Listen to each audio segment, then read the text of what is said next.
રોજ આવે ને રોજ કાંઈકનું કાંઈક બોલે. પાછો મેવો ધરાવ્યો હોય મંગળભોગમાં ને શ્રીંગારમાં, આવીને ફ્રીજમાંથી ને પ્રસાદીમાંથી સીધો આ તમારા ઓલા ધરાવ્યું છે ને ખાવાનું છે ને, ખાય તો બધું એ જ જાય. ઠાકોરજી કે આ લાયક નથી ને ખાય છે, કરી દીધો અમેરિકા ભેગો. 25 વર્ષ રહ્યો. બૈરી એવી માથાની મળી, પણ એને ઇન્ડિયા આવવું એટલે ન ગમે. અહીંયા દારૂ ન પીવાય, અહીંયા નોનવેજ ન ખવાય. હવે 10 વર્ષે એકવાર એને કાંઈક મેડિકલ પ્રોબ્લેમ થયો, એટલે ત્યાં ડૉક્ટરે કીધું કે અહીંયા 70 લાખ થાય. અને અહીંયા ડૉક્ટરને પૂછ્યું તો કે 7 લાખમાં પતી જાય અને ગેરંટી, કાંઈ થાય તો જવાબદારી બારી. માને ફોન કર્યો, તને મળવા આવું છું, 10 વર્ષે તને મળવાનું મન થયું છે. મા તો રાજી થઈ ગઈ. જેવો તેવો પણ દીકરો છે ને, માવતર છોરું કછોરું થાય, માવતર કમાવતર ન થાય. ત્યાં એના નણંદનો ફોન આવ્યો, ભાભી લાલ્યો આવે છે ખબર છે? એ કે હા હો બેન, તમે કહો, તમે સારી વાત. એ કે તમને મળવા નથી આવતો? એ કે હે? અહીંયા એને જે તકલીફ છે ને, એટલે એવી કોઈ સિરિયસ તકલીફ નથી, એને કાનમાં કાંઈક તકલીફ થઈ છે, એટલે એને મશીન નથી મુકાવવું. એટલે ડૉક્ટરે કીધું કે આ તમારા રિપોર્ટ પ્રમાણે હું બધું કરી દઈશ. એટલે ત્યાં 7 લાખમાં પતી જાય છે, અહીંયા 70 થાય છે. એટલે તમને મળવા નથી આવતો. એ ડૉક્ટરે એને 5 દી કીધા, 7 દીની, એ 1 વીકની રજા. માં કે અરે રે રે રે, મને તો કેવું કહેતો હતો, મમ્મી કેટલા વર્ષે તારું મોઢું જોઈશ, મમ્મી તું મને ઓળખી શકીશ, મમ્મી તું મને નાનો હતો તો કોઈ દી મારું નામ નહોતી લેતી, લાલ્યો લાલ્યો, હવે મને લાલ્યો કહેવાવાળું. માને તો એવું કે ગોળ ગોળ કરી દીધી. આવ્યો, માને એમ થયું કે આ અઠવાડિયાના બદલે એક દિન વયો જાય થારું, કારણ કે ઠાકોરજી માટે કોઈ બોલે એ સહજ થાય નહીં. પણ જેને વલ્લભ વિચારે ને, આવીને કે મમ્મી આ 7 લાખ રૂપિયા ઠાકોરજી પાસે મૂકી દે. કે માં કે કોઈ દી 7 રૂપિયાની પીન માથાની નથી લાવ્યો 25 વર્ષમાં, કે 2 રૂપિયા મને મોકલ્યો નથી મારા જન્મદિવસનો ફોન કર્યો નથી, અમને 2 માણસને કોઈ દિવસ એણે એના ફાધર્સ ડેના દિવસે ફોન કર્યો. એને મન થાય ત્યારે પૂછે, ત્યારે માને યાદ આવે કે મારે એક બીજો દીકરોય છે, ઓચિંતાના 7 લાખ મને આપ્યા. એટલે માં વિચાર કરે આવા લેવાય નહીં હો આના પૈસા. એ કે કા બેટા, એ કે દવાખાને જવું છે ને તો ઠાકોરજી પાસે પડ્યા હોય તો મારા 7 લાખ રૂપિયામાં મને સારું થઈ જાય. હથ હાલા તું મારા ઠાકોરજીને શું સમજસ? માએ કાંઈ ઠાકોરજી માસે ન મૂક્યા, પણ ઘરમાં ઝઘડો ન થાય એટલે ત્યાં નીચે જગ્યા હતી ત્યાં મૂકી દીધા. માએ વિચાર કર્યો, ચાલો માગવા માટે તો એને ઠાકોરજી યાદ આવ્યા. પછી માએ કીધું હમણાં મહિનો રોકાવાનો છે. ના ના ના mummy, I have no time, very busy person, I love my America, I hate India. એણે જેવું કીધું ને આઈ હેટ ઇન્ડિયા, માને અહીંયા શબ્દ આવ્યો કે get out from my house. પણ માને ઝઘડા કરવા નહોતા, કારણ કે ઠાકોરજીને સૌથી વધુ ના ગમતું હોય તો ક્લેશ અને ધુમાડો. એનું કામ પતી ગયું. એ 7 દિવસમાં ઘરમાં 7 જણા હતા એ બધા અહીંયા આવી ગયા. લીલા નાળિયેર લઈ આવો ને, આઈસ્ક્રીમ લઈ આવો, આઈસ્ક્રીમ એના ઉપર ઓલું ચોકલેટ નાખવાનું લાવજો, રીંગણ બટેકાનું ભરેલું શાક કરજો, આજે કાજુ અને કારેલાનું કરજો. સવારથી 6 વાગ્યાથી ચાલુ થાય તો રાતના 1 વાગ્યા સુધી તેડી જાઓ, મૂકી જાઓ, છૂટા પૈસા રિક્ષાના આપો. 10 વર્ષ આવ્યો તો હરામ બરોબર એણે મા બાપ કે ભાઈ બહેન માટે $1 ખર્ચો હોય. માએ ગુરુદેવને કીધું, જીરાજ બેન, તું કેટલી નસીબદાર છો. જે પ્રતિકૂળ છે એને પ્રભુએ આગો કાઢ્યો. 10 વર્ષે એના કામે આવ્યો. તારે હાથ દીમાં કેટલા 7 લાખ વપરાણા. ઓળઘોળ કરીને ઠાકોરજી ઉપર નાખી દે. એનો પૈસો કેટલો ખરાબ હશે કે તમારો કામમાં આવ્યો.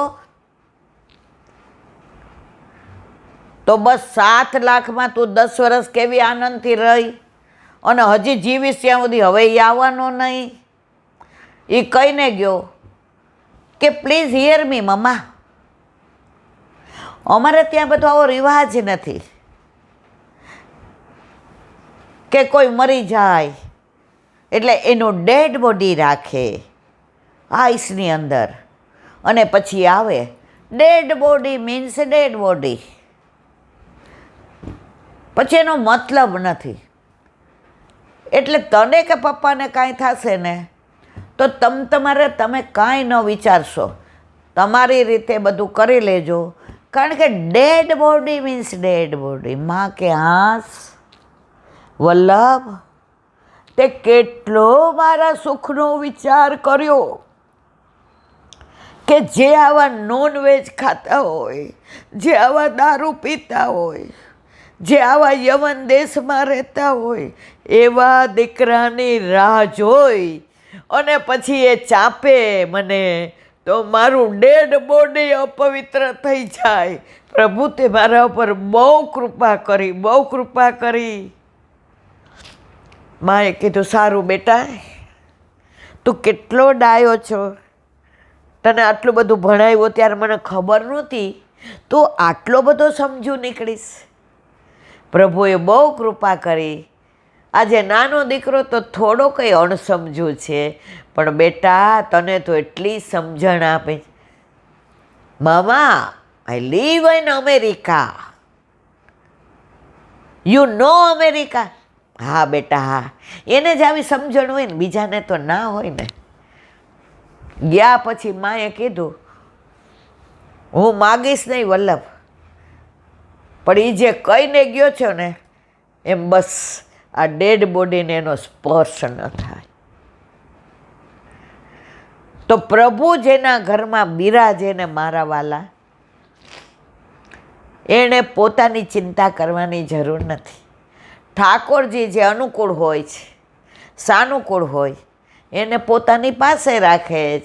અને સાનુકૂળ નથી, પ્રતિકૂળ છે, એને પ્રભુ એની લીલાથી વિધિ કરી દે છે, કરી દે છે, કરી દે છે. આ મારા હમણાંના જ અંગત સંબંધીનો આખો પ્રસંગ. અંગત એટલામાં સમજી જાઓ. અને આ પરાકાષ્ઠા તો જુઓ તમે. 10 વર્ષે આવીને મા બાપ માટે 1 રૂપિયો ન વાપરો, ઉલટાના 20 રૂપિયા આપો, 50 આપો. મને આ હોટલમાં લઈ જાઓ, હું લિસ્ટ લઈને આવ્યો છું. મા બાપ નક્કી કર્યું કે હાસ માગ તો બધું પૂરું થઈ ગયું, હવે મને મળશે નહીં. તો જુઓ, આ બધી ક્ષમતા ક્યાંથી આવી તમારામાં? દીકરો આવું કરે, કયા મા બાપ સહન કરી શકે? હાર્ટ એટેક આવી જાય મારા વાલા. પણ આ ક્ષમતા આપવા વાળો કોણ? તમારા ઘરે બિરાજતો, તમારા માથે બિરાજતો તમારો પ્રભુ. આમ કરીને ઊભા રહ્યો. વિઠ્ઠલનાથજીને દર્શન કર્યા જ? વિઠ્ઠલનાથજી મંદિરમાં શ્રીનાથજી જાવ તો અવશ્ય જાવું બધાએ, સામણીજી સાથે. એટલું સરસ પ્રાચીન મંદિર છે. એની તિબારી જુઓ ને, એનું નિજ મંદિર જુઓ ને, એના ઝરૂખા જુઓ ને. અરે સાંજે ત્યાં સત્સંગ થાય ને, હરિરાયજીના બેઠકજી ને, તમે એનું વાતાવરણ જોઈ, પગથિયા જુઓ તો તમને એ વલ્લભના વખતના હરિરાયજી યાદ આવી જાય.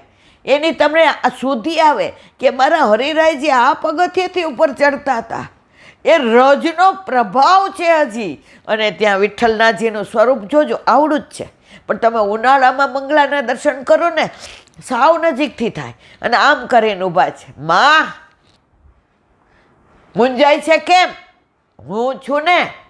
આપણે કોઈ ઝઘડો કરવા આવે ને આપણો વાંક ન હોય ને તો આપણા ઘરવાળા શું કહેતા હતા કહો, એટલે આપણે હાથ, મારો વર તો મને સમજે છે કે મારો વાંક નથી.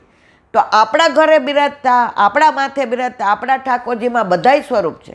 વિઠ્ઠલનાથજી છે ને શ્રીજી છે, ગોવર્ધનનાથજી છે ને ગોકુલચંદ્રમાજી છે, મદન મોહનજી છે ને નવનીત પ્રિયાજી છે, બાલમુકુંદજી છે ને બાલકૃષ્ણજી છે, નટવરલાલ છે, બધાય કલ્યાણ બધાય છે.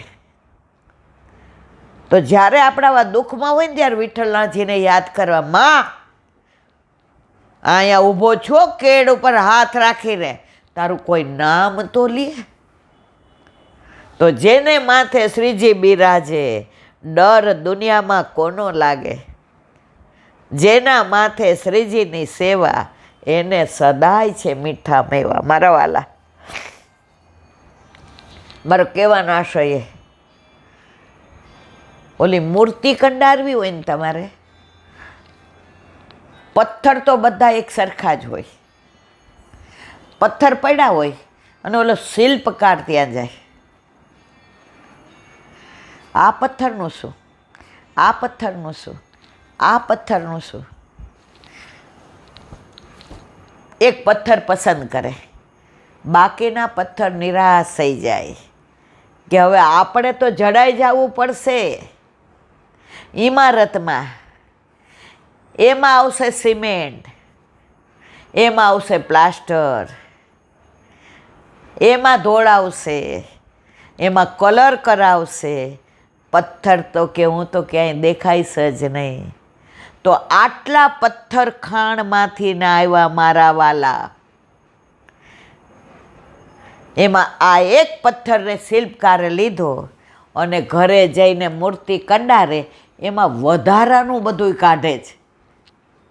પથ્થર એનો એ જ છે જે ચણાય છે. પહેલાં આપણે રાજકોટમાં સૌરાષ્ટ્રમાં બેલાના મકાન થતા હતા, પથ્થરના થતા હતા. હવે આ બધી ઈંટો આવી. અમે તો કોઈ દી ઈંટોના મકાન જોયા જ નથી. ગામડામાં હોય કે અમરેલી હોય કે રાજકોટ હોય, પથ્થરના મકાન. અમે રાજકોટમાં હજી આપણે પ્રહલાદપોર્ટમાં ઘણાય મકાન એવા છે જે પથ્થરના છે. તો આ પથ્થર કેવો નસીબદાર કે દિવાલમાં ચડાવવાના બદલે મૂર્તિ બન્યો અને પછી એમાં વધારાનું બધું કાઢ્યું ને ત્યારે ભગવાન બન્યો. તો આવા વધારાના દીકરા હોય, વધારાની વ્યક્તિઓ હોય, વધારાનું વાતાવરણ હોય, એ બધાને કાઢે. કારણ કે આની અંદર સાક્ષાત પૂર્ણ પુરુષોત્તમ આપણા ગુરુદેવ, આપણા વલ્લભ કુળે પધરાવી દીધા છે. તો આ હવે મૂર્તિ નથી મારા વાલા, સાક્ષાત પુષ્ટિ પુરુષોત્તમ છે. એટલે આપણે આપણી ચિંતા કરવાની જરૂર નથી. ચિત્ત તું સિદ્ધને ચિંતા કરે, કૃષ્ણને કરવું હોય તે કરે. ચિંતા કાપી ન કાર્યા નિવેદિતાત્મ કદાપિતે, ભગવાન અપી પુષ્ટિસો ન કરીષ્યતિ લૌકિકમ જગતે. જો તમને તમારા ઠાકોરજી ઉપર પૂરેપૂરો વિશ્વાસ છે, ક્યાંય સંશય નથી, તો દરેક લીલાનો આનંદ માણો. તમારા પ્રભુ તમારું આજે નહીં, કાલે નહીં, ક્યારેય અહિત નહીં કરે, નહીં કરે ને નહીં કરે, એમાં કોઈ શંકાને સ્થાન નથી.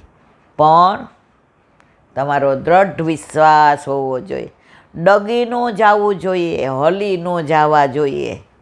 ડગી જાય કે હલી જાય ને, પ્રભુ કે હજી વાર છે, હું અહીંયા આવું